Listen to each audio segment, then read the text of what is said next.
Сәлеметсіздер ме оқушылар? Математика сабағына қош келдіңіздер. Сабағымыздың тақырыбы 102 мен 3-тің көбейтіндісі және 306 мен 6-ның бөліндісі түріндегі жазбаша көбейту және бөлу. Оқу мақсаты: бөліндінің бір разрядында 0 болатын кезде 3 таңбалы санды 1 таңбалы санға бөлу алгоритмін және кері амал алгоритмін қолдану.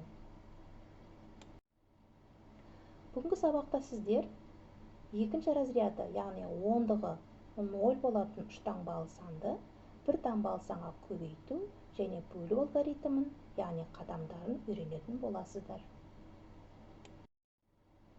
Көбейту және бөлу амалдарын орындаудан бұрын олардың компоненттерін қайталап алайық.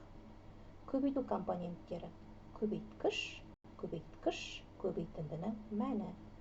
Бөлудің компоненттері: бөлінгіш, бөлгіш, бөліндінің мәні. 3 таңбалы санда 3 разряд бар екенін білеміз. Бірінші разряд бірліктер деп аталады, екінші разряд ондықтар деп аталады, үшінші разряд жүздіктер деп аталады. Мысалы, 204 санында бірінші разряд 4 бірлік, екінші разряд 0 бірлік, ол ондықты білдіреді. Үшінші разряд 2 бірлік, жүздікті білдіреді. Бұл 3 таңбалы санда екінші разряд ондық 0 болып тұр. Енді осындай разрядтардың бірі 0 болған жағдайдағы 3 таңбалы санды 1 таңбалы санға көбейтіп және бөліп көрейік. Алдымен көбейтуді орындайық. 102 мен 3-тің көбейтіндісі. Бірінші көбейткіш 102. Екінші көбейткішіміз 3 саны. Баған түрінде жазамыз. Алдымен бірліктерді көбейтемін. 2 мен 3-тің көбейтіндісі 6. 6-ны бірліктердің астына жазамын. Ондықтарды көбейтеміз. 0 мен 3-тің көбейтіндісі 0. 0-ды ондықтардың астына жазамын. Жүздіктерді көбейтемін.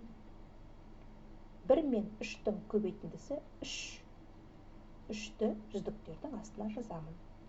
Жауабын оқимын. Көбейтіндінің мәні 306. Енді бөлуді орындап көрейік. 306 мен 3-тің бөліндісі. Бөлінгішіміз 306, бөлгішіміз 3 саны. Баған түрінде жазамын. Жүздіктерді бөлемін. 3 пен 3-тің бөліндісі 1-ді береді. 1-ді бөліндіге жазамын. Ондықты бөлемін. 0 мен 3-тің бөліндісі 0. 0-ды бөліндіге жазамын. Бірлікті бөлемін. 6 мен 3-тің бөліндісі 2. 2-ні бөліндіге жазамын. Жауабын оқимын. Бөліндінің мәні 102. Назар аудар. Бағандап бөлуді орындау кезінде қысқаша жазуға да болады. 0-ды кез келген санға бөлгенде әрқашан 0 саны шығатындықтан бөліндіге 0-ды бірден тіркеп жазуға да болады. Үйренген іс-әрекеттерімізге сүйене отырып, оқулығының 10-шы бетіндегі нөмірі 3-ші тапсырманы орындайық. Тапсырманы орындау кезінде 3 таңбалы санды 1 таңбалы санға көбейтуге арналған дескрипторды және 3 таңбалы санды 1 таңбалы санға бөлуге арналған дескрипторды пайдалануды сұраймын. Дескриптор сенің дұрыс қадамдар жасауға көмек етеді.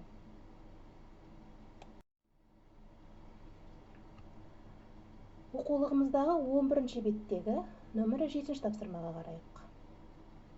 Есеп шартын тыңдаймыз. Бақта 20 түп шырша, 102 түп жай бөртегүл және одан 2 есе артық парсы бөртегүлінің бұталары өсіп тұр. Бақта барлығы неше түп бөртегүл өсіп тұр? Балалар, бөртегүл дегеніміз бұталы ағаш.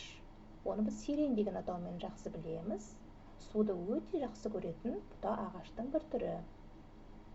Енді есепті шығару үшін алдымен керекті мәліметті анықтап аламыз. Қажет деп тапқан анықтамамызға сүйене отырып есептейміз. Есеп шартына қарап отырсақ, бұл жерде 20 түп шыршаның артық екенін байқадық. Демек, бұл санды мәліметтің бізге қажеттігі жоқ екен. Біз бөртегүлдің, яғни сиреннің барлығы неше түп екенін табуымыз керек. Олай болса, есеп шартына сүйене отырып, екі сұраққа жауап іздейміз. Неше парсы бөртегүлі бар? Бақта барлығы неше бөртегүл өсіп тұр? Есеп шартындағы 2 есе артық кілт сөзі көбейтуді айқындайды. Барлығы деген кілт сөзі қосу амалын айқындайды. Осыған назар аудара отырып, есептеп көрейік. 102 мен 2-нің көбейтіндісі 204. Бұл бізге белгісіз болып тұрған парсы бөртегүлі. Енді барлық бөртегүлді табу үшін жай бөртегүлге қазір ғана тапқан парсы бөртегүлін қосуымыз керек. Яғни 102 мен 204-тің қосындысы 306-ны береді. Демек, бақта барлығы 306 бөртегүл өсіп тұр екен. Осы тапсырманың ә бөлімін өз бетіңше орында. Төменде берілген дескрипторға сүйен. Сонда еш қателеспейтініңе сенімдімін. Үй жұмысына оқулығыңдағы 11-ші беттегі нөмірі 9-ші тапсырманы алуыңды сұраймын. Үй тапсырмасын орындағанда, көбейту және бөлу амалдарын орындау кезіндегі алгоритмдік қадамдарды мұқият сақта. Разрядтың 0 саны болған жағдайында қысқаша бөлу жолы барында еске ұстауыңды сұраймын.